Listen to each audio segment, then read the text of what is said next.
These global trends are also pronounced in the region where my country is situated, South Asia, where one state unabashedly seeks to establish its dominance and hegemony, fueling insecurity among its neighbors.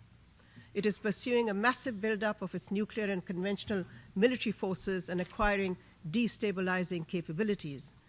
These include the nuclearization of the Indian Ocean and deployment of anti-ballistic missiles and testing of anti-satellite weapons, and a constant increase in the range, sophistication, and diversification of all types of delivery systems and platforms.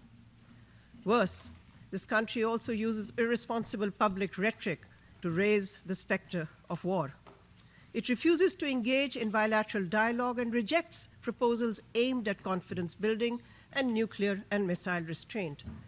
My country's proposal for a strategic restraint regime in South Asia remains on the table, but has long been spurned by our neighbor. Our neighbor's hegemonic potentials, coupled with a history of aggression against its neighbors, presents a clear and present danger to regional stability and to Pakistan's security, especially as the bulk of this offensive capability is deployed against my country. The world saw a demonstration of this belligerent military posture earlier this year, when in the wake of the Pulwama incident in occupied Jammu and Kashmir, this country resorted to aggression against Pakistan on a completely false pretense. The recent unilateral action by India to further consolidate its illegal occupation of the internationally recognized disputed territory of Jammu and Kashmir in flagrant violation of multiple Security Council resolutions has engendered further volatility in South Asia, posing a grave risk to regional and global peace and stability.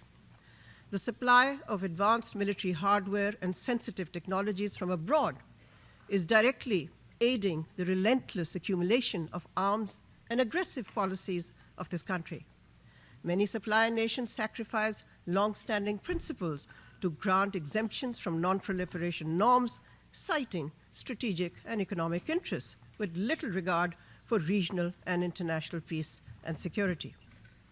Mr. Chairman, my country, Pakistan, desires peace and strategic stability in order to focus on the welfare of our own people and on our country's socio-economic development. Our conduct continues to be defined by restraint and responsibility and the avoidance of an arms race. But we cannot remain oblivious to the evolving security dynamics in our immediate neighborhood.